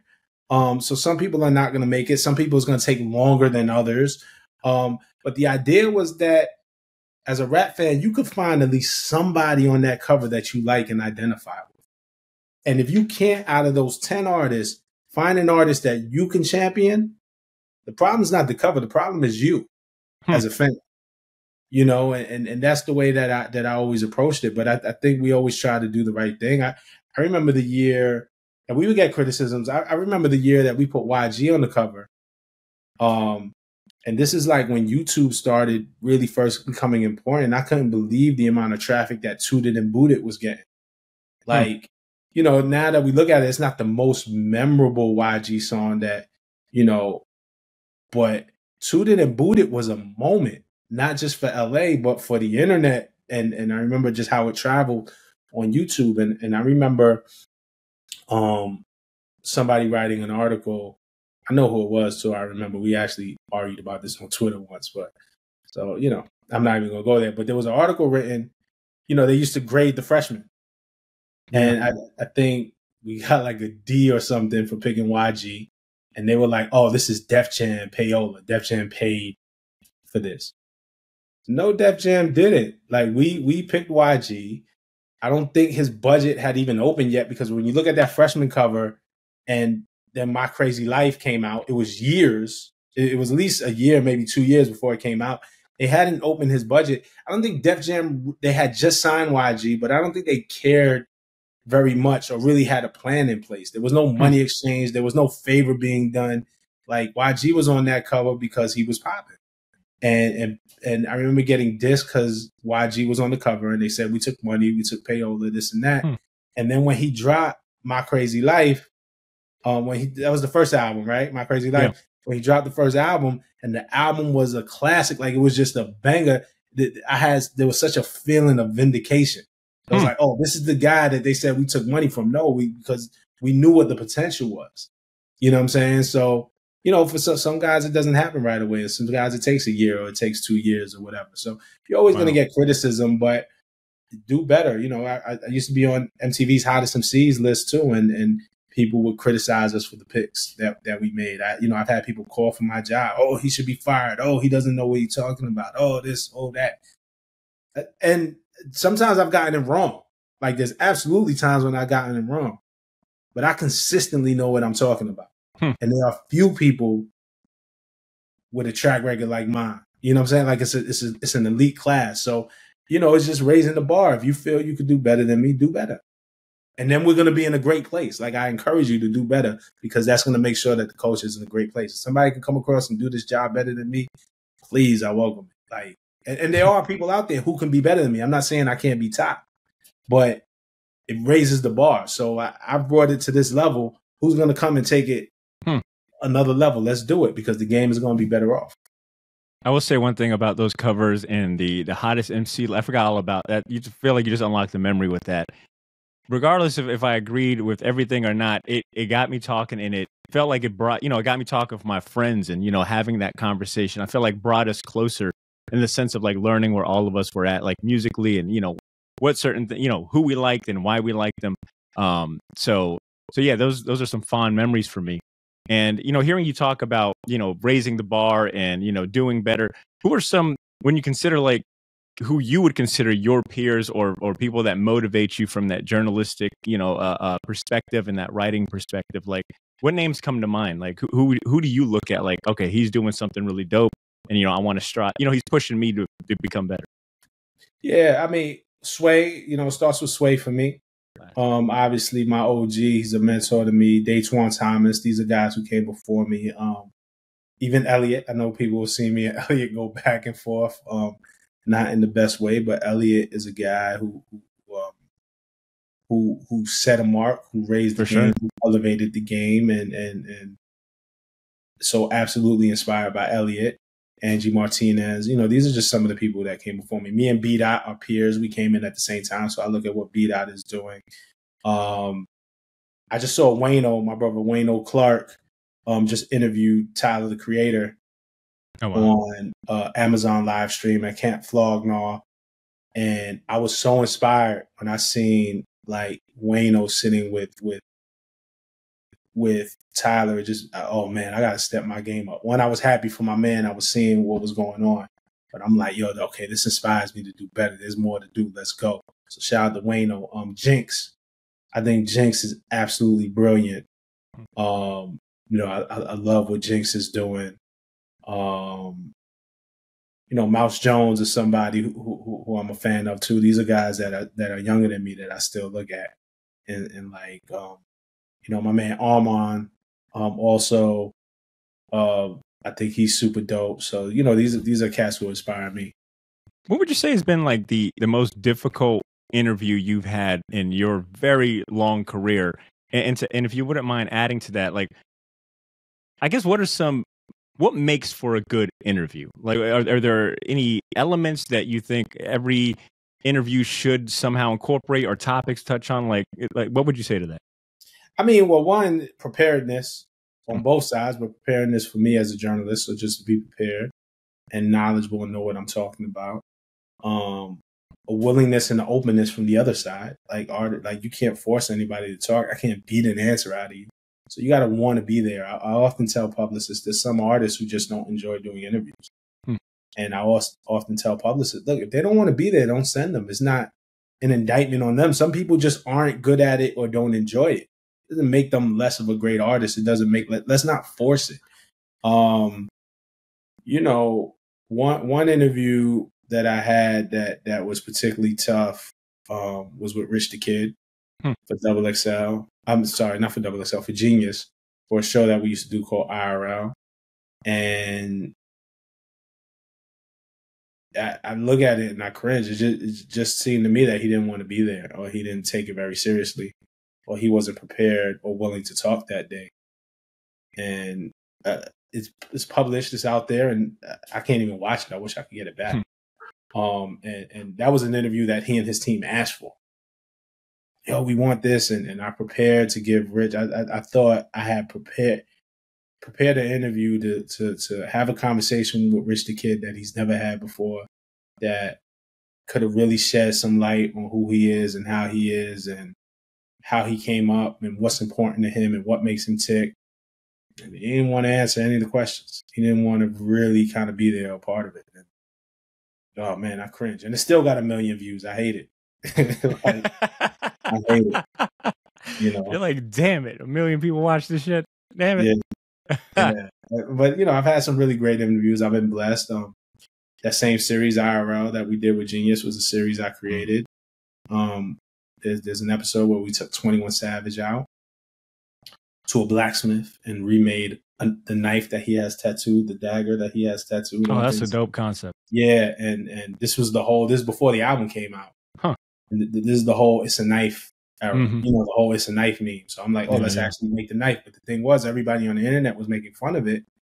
But that tattoo had real significance and a connection to 21's brother who passed away. You know what I'm saying? So there was a real story behind it. So I'm like, yo, let's explore this. And at the same time, the B-roll of the interview was us. It was a raw piece of steel. And we forged it into a replica of the dagger of the knife that he has. Wow. You know, tattooed on him. So I got to find this. Yeah. You know, I did an interview with Camila Cabello from Fifth Harmony after she left the group and then embarking on a solo career. And nobody knows that. We think she's going to be a star, but it's not promised, right? You leave in a really successful group and say, hey, I'm going solo. So now it's on you. So I took her and we did an interview and we talked about that and we were getting her cards read to tell her future. So, you know what I'm saying? Like, I've done incredible, like, powerful interviews that I'm super proud of. My Kendrick Lamar to Pimp a Butterfly interview is one of my favorites, incredibly powerful. My Mariah Carey interview is one of my favorites, incredibly powerful. So, you know, can I add one to that? Can I add one to that list? Only because I was listening to another interview of yours and you brought this one up and I was like kind of astonished to learn what you shared. But you brought up, and I remember kind of tuning in for this, but it was on Twitter Spaces. I want to say 2020, 2021. You were I think you jumped in or you were hosting Alicia Keys, and then I think Jay hopped on, and man, I cannot. I think I had a few people hit me up like, "Yo, your boy is on Twitter Spaces right now." Hopped on, and I sat in, and you facilitated that so well. We're talking, and I want to say maybe DJ Khaled was on it, or maybe that was a separate one. But the way you were facilitating both, putting the spotlight on Alicia Keys. I think she was dropping an album, and then Jay hopped on to support, and you were juggling both really well and giving them ample time. And I was really impressed by that. And then today I learned through this interview that, you basically freestyled that. And I was like, damn, that really kind of speaks to, just, how ingrained he is that, I think for anyone else, they would want plenty of prep time. They would probably want to tackle that one-on-one. But the fact that you were able to just jump in and, kind of like showcase you being a master at your craft was really impressive. There were two of them. So the Alicia Keys one was planned. Alicia was promoting an album. Okay. And Jay was going to jump on. I found out maybe the day before that Jay was going to be there. So I had a little time to prepare because it was just supposed to be me and Alicia, and they said, and a special guest. The publicist was like, you, Alicia, and there's a special guest. My dumb ass, I didn't even ask who the special guest was. For me, it's me and Alicia, dog. All I heard was me and Alicia. She's one of my favorites. I thought it was either going to be Swizz Beatz, who's special, right? For sure. Or Mike Will had produced that album for Alicia. So I thought it was going to be Mike Will, who's my man. That's easy. That's cake. But me and Alicia, I'm locked in. And then I got a call the day before, and Alicia was like, yo, I just want to make sure you're prepared. And I was like, yeah, no, I'm good. And she was like, and you know who the guest, they told you about the guest. I was like, you know what? I ain't even asked. I was like, I thought it was Swizz. And she was like, no, my husband is special. Yes. Yeah. He's absolutely special. But Hove is going to join us. And I'm like, holy shit. And so I did have time to prepare for that one. But what I wanted to do, as much as I wanted to ask about Hove so many questions, it was Alicia Keys' moment. It was Alicia Keys' album. And I wanted to make sure that she had space as well. And it didn't turn into the Jay-Z show. You know what I'm saying? And that was great. And Jay dropped a lot of gems in that one. Yeah.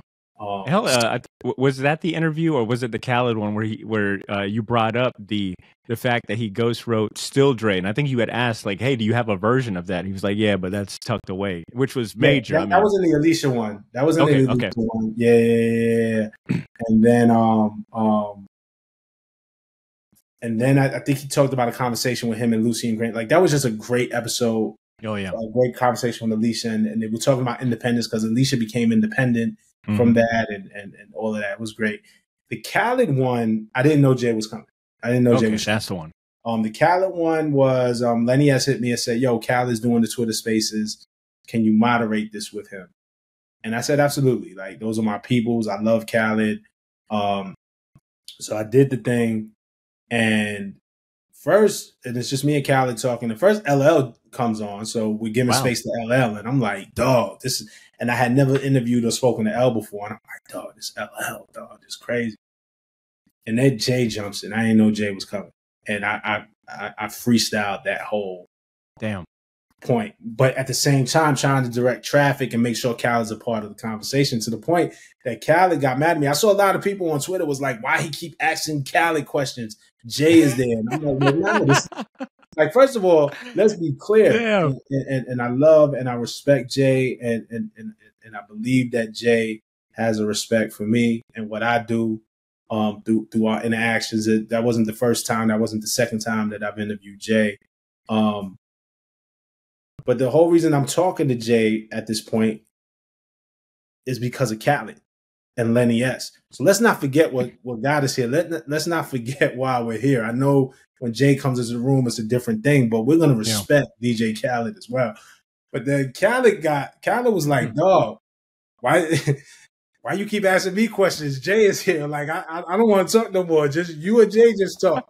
Like, I was trying to be respectful. Awesome. Even Khaled was like, no, when Jay-Z is talking, you just get out the way. So it was funny, but that was a freestyle. That was Jay was there, and just off the top of my head, it's just like, well, what can we talk about?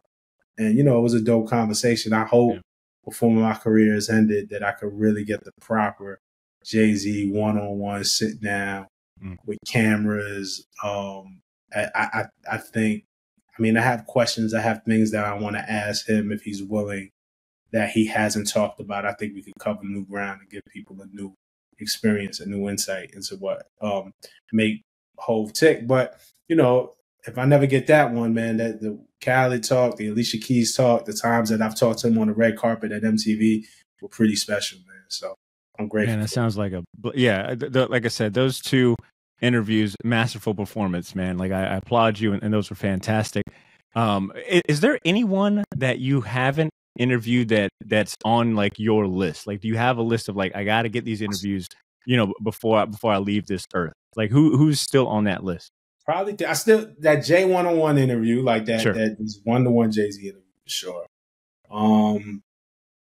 Andre 3000. I've never interviewed 3 Stacks. I've never interviewed Eminem. Wow. Okay. I've met Eminem on 2 occasions, but I've never interviewed him. And then again, to the degree that he's open, to the degree that he's willing to talk open and honestly, Diddy. I think I could do, like, in my head, like I have a crazy Diddy. I have a crazy line of questions for Diddy. Do you have like a notepad or something where you jot down like questions that come to you? Nah, it's all locked up and mental. It's certain artists. If they called and said, okay, Diddy wants to do this interview with you, I will put them down on paper. Got it. But like the direction and where I want to go and things that I want to ask, like are up here, is just from being a fan. Like I kind of know it already. Rob, what's harder, being a journalist, interviewer, on-screen personality / interviewer, being a comic book writer, or being a rapper?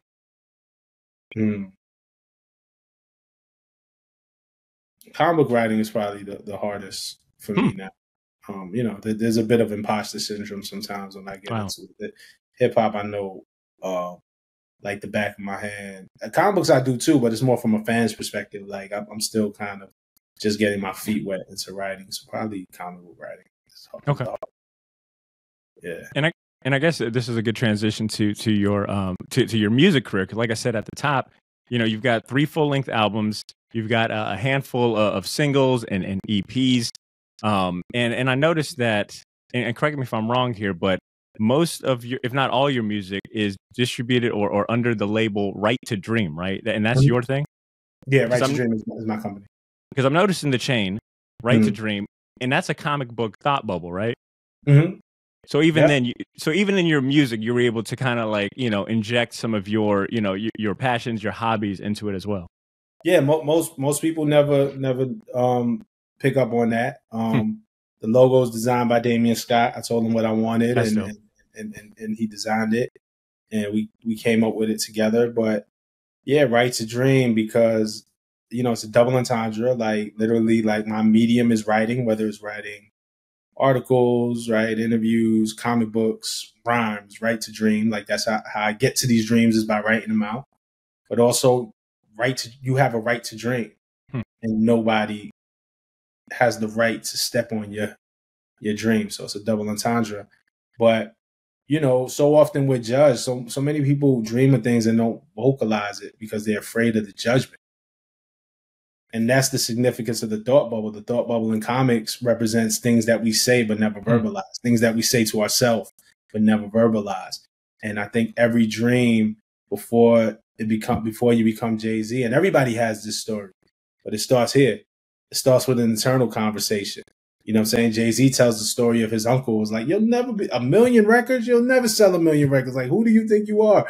And then he goes on, to become Jay-Z.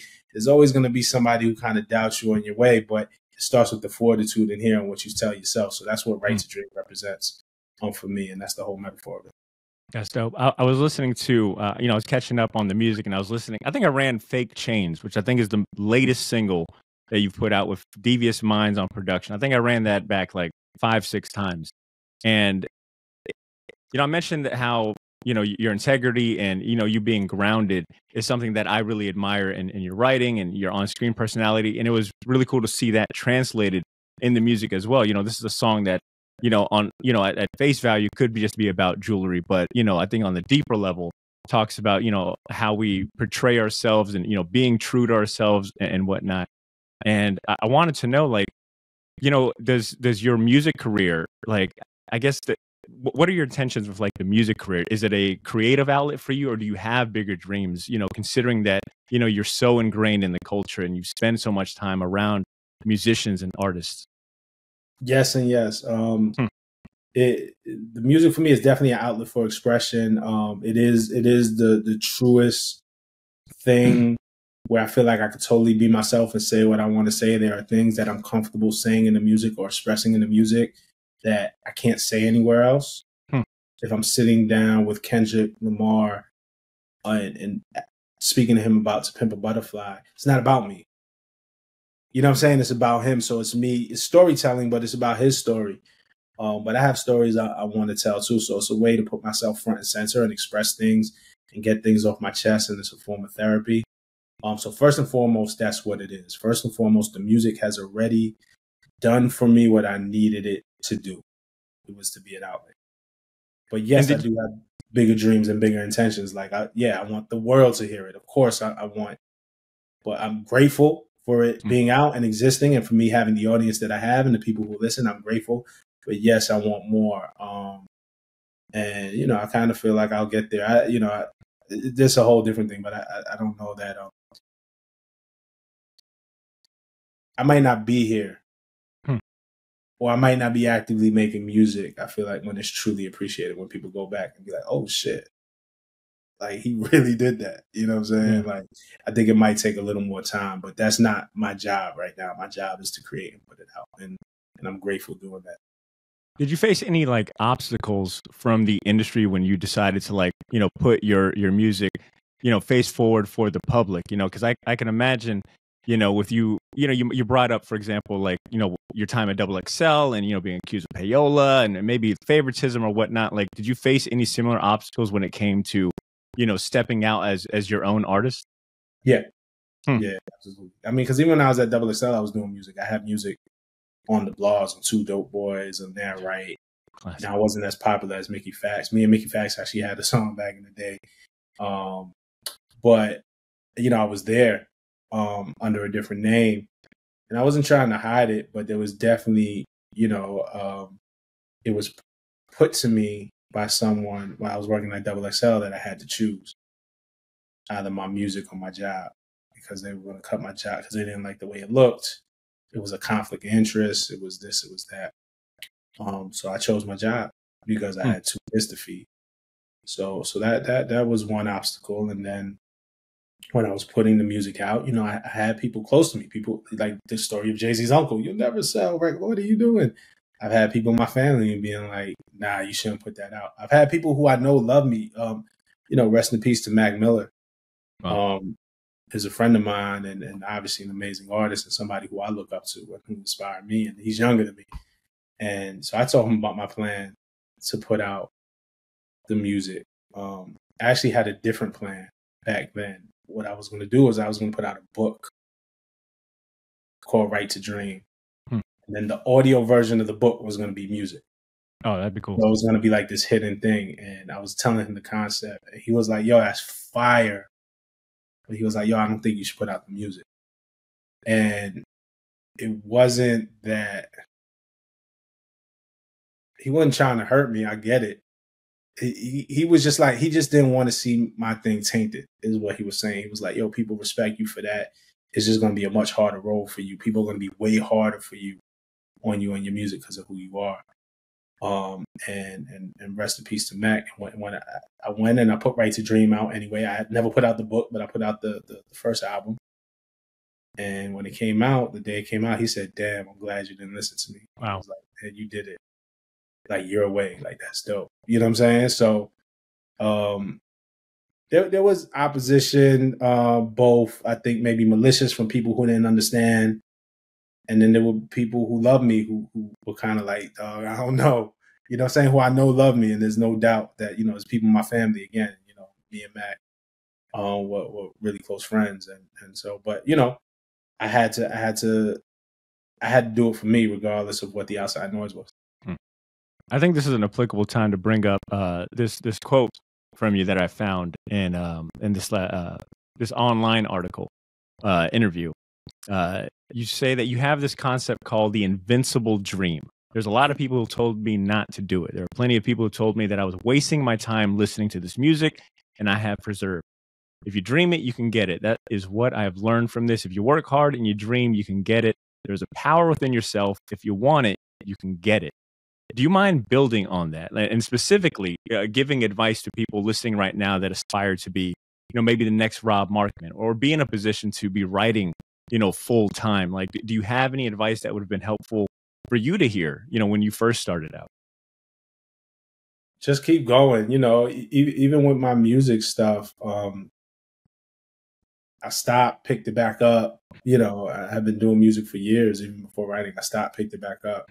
Probably wasted time living in doubt and living in fear of what other people were saying, living in judgment and worried. I think those are dream killers. Keep going. Give yourself grace. And you may not be the best at it now. You know, one of the things that stops us is that, you know, we also, like, I know I'm fucking dope as a rapper. Like, I know it. Do I have room to grow? Like, again, if my favorite is Hov, if the bar is Jay-Z, if the bar is Drake, do I have room to grow? If the lyrical bar is Kendrick, do I have room to grow and do I have room to get better? Absolutely. But I'm fucking dope. So I'm putting it out now. Like, you know what I'm saying? And then we're going to continue to evolve. It's okay to evolve in real time. It's okay to put your stuff out. Tomorrow's not promised. Like, don't live with regret. You know, you just never know what's on the other side of that. Again, I haven't sold 1 million records, but I know what my records mean to people. You know, I've had people come to me and say, you know, I've had one person in particular say that they were on the verge of suicide until they heard a record that I wrote, and it convinced them that they had something more to live for. Wow. Like, so literally, if my thing could save one person, like if it meant that much to one person, yeah, I would like a Grammy. Yeah, I would like to sell 1 million. But though, like, this is tangible. Like, this is somebody's life. This is our life. So I would tell, just keep going. Just do it. There's an audience out there for you. We hear some of the most terrible rappers in the world. There's some really garbage journalists, and there's space for them too. So don't be so hard on yourself. You know what I'm saying? It was something. Here's something that maybe even is more relatable. The first time I took the driver's test, I failed. You know what I'm saying? And I was like, damn, I'm never going to get my license. But then you kind of look, you know how many idiots have their license? I'm like, this is not unattainable. Like, you know what I'm saying? I'm like, anybody can get a license. You just got to kind of position yourself. Like, there's people that I know they're not better than me. They're not smarter than me. They're not more well equipped than me, and they got their license. So the first time I failed, you might fail the first time is what I'm saying. But it's all right. You got to keep at it. The first time I tried to get my license, I failed, and I felt like shit. But then I was like, nah, dog. I know I could drive better than that person, man. I'm gonna go back and get my license. So go back and get your license, man. Like, you know, man, it's possible. Go back and get your light. I love that. And I thought I was the only one that failed the driver's test on its first. Actually, I failed. If I'm being 100% real with y'all, I failed twice and passed it on my third time.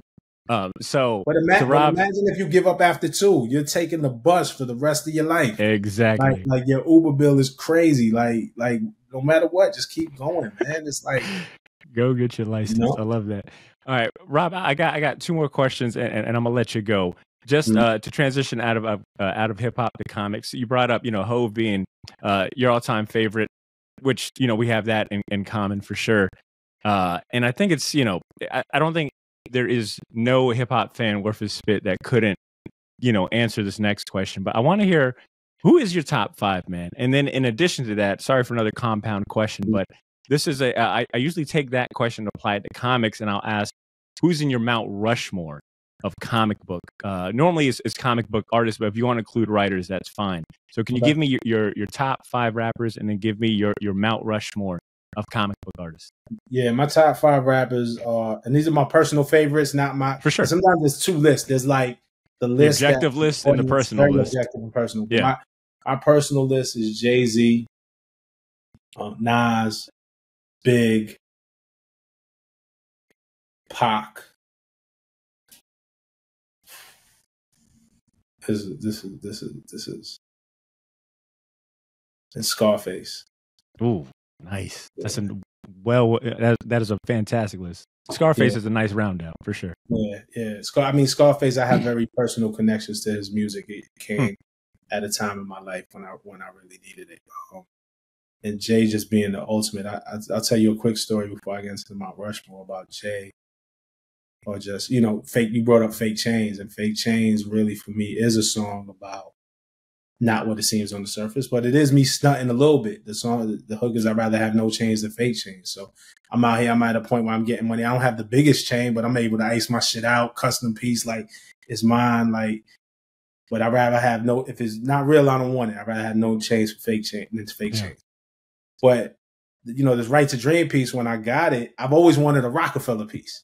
Like, to me, Rockefeller has the best chain in the game. Iconic. Yeah, I'm going to get a Rockefeller chain. One day, somehow, some way. I get to a certain point, dog, I'm not getting a Rockefeller chain. It's not happening. But I got to Right the Dream chain. It's cool. I was at at the Book of Hove event, and and Just Blaze comes up to me. Just Blaze is a huge comic book fan, but Just Blaze comes up to me. And he's wearing his Rockefeller chain. I'm wearing my Right to Dream chain. And Just Blaze is like, yo, that's a dope chain, dog. Like, I like that chain. Like, yo, and they got like a little comic book thing going on too. He got it right away. Hell yeah.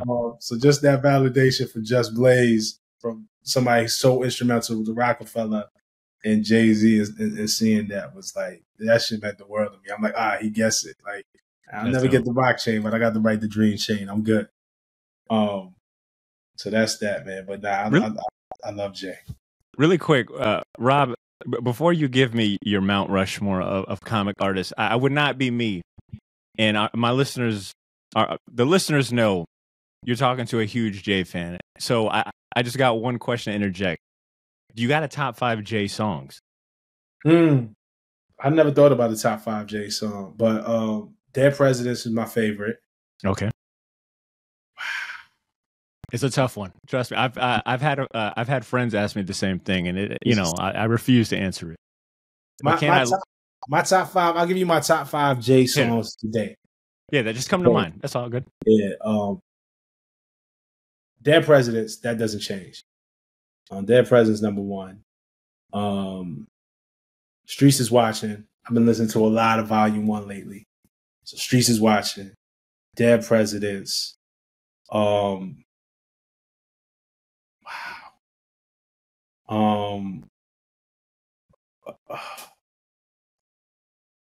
Oof.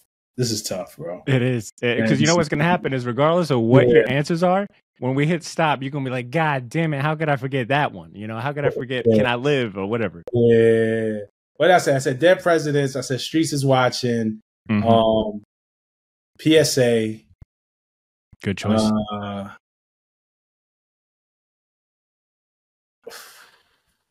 Two more. Give me two more. Yeah.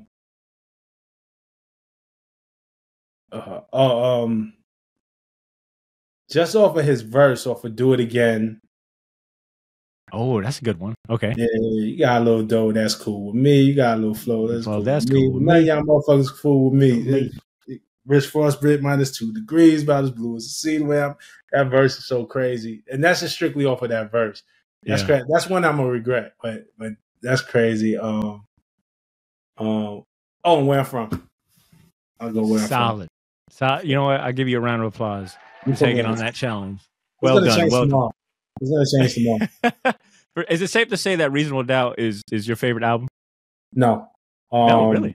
Okay. Because I flip flop between Reasonable Doubt and Blueprint.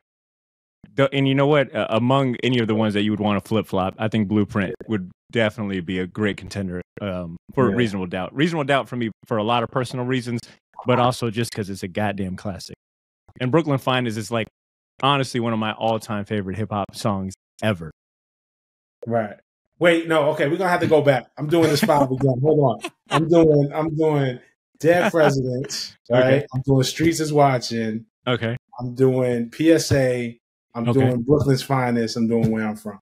All right. Solid. I'm glad I got to help a little bit. You're right. No, I stole that one from you.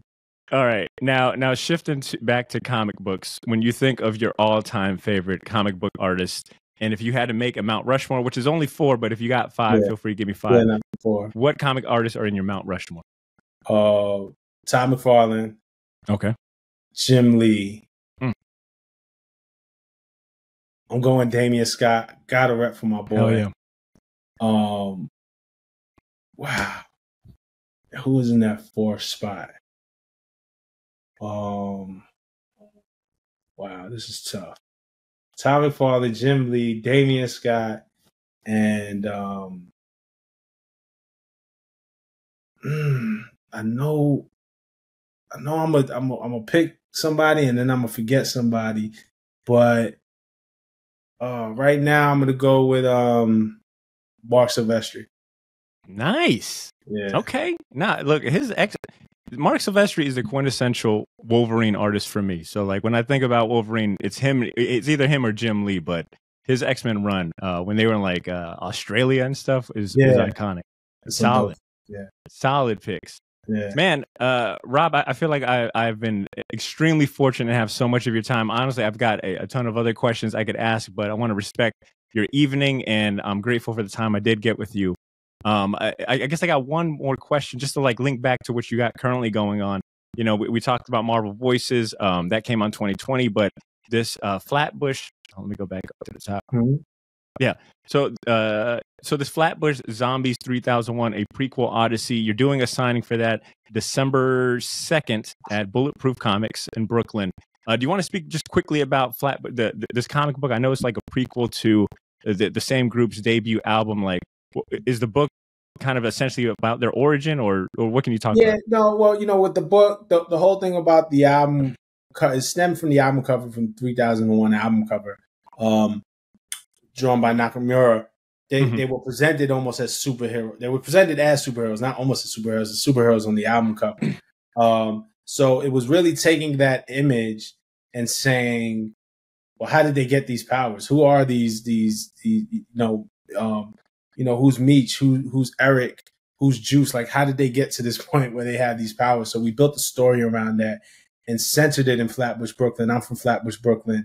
And so we made it a real community-based story, and centered it. You know, one of the highlights every year that happens in our community, in our borough, is the West Indian Day Parade. Flatbush is a heavy West Indian Day. It's a heavy West Indian neighborhood, where I grew up, where the Zombies grew up.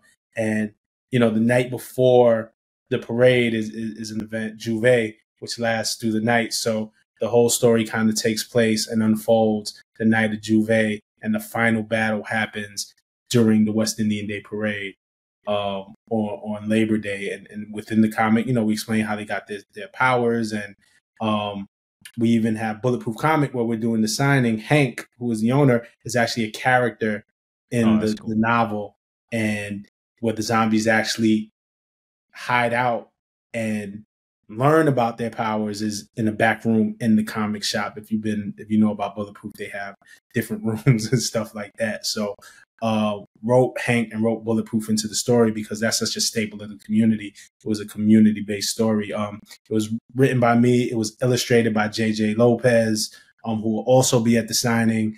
And then we're doing a re-release with a variant cover, a Bulletproof exclusive, with a cover by Damion Scott, who is also from Flatbush.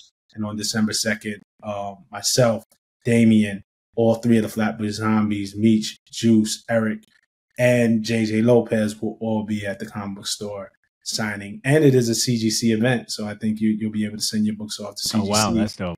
And get them graded. So, damn. Fantastic. Look, if you are in the area, there's no reason for you not to attend. And if you do attend, send me a pic. All right, I won't be able to, but if you're in the area, please attend. Rob, man,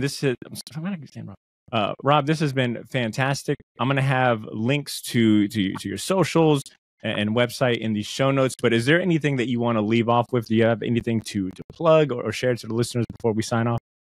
Nah, I'm not so much of a self promoter. Like, it's just, you follow me on socials, you'll be able to keep up. But, you know, this is a culture. This is something that I love deeply. Like, you know, comics is a passion of mine. It brings me peace when the day gets stressful. Like, I'm sitting in my office now. You can't see on the other side of this is my whole comic book collections. I got some slabs hanging on the wall. And if I'm stressed or whatever, like, I could kind of just look around and it brings me peace and comfort. So to be a part of this was super dope, to be a part of your platform. I'm very grateful. Man, much appreciated. Look, and if you got any other, you know, future comic projects, or if you ever have any comic projects in the future, you know, you've got the open door policy for you. Feel free to come back and be prepared for some more Jay-Z trivia and questions. Nah, that's love. Thank you.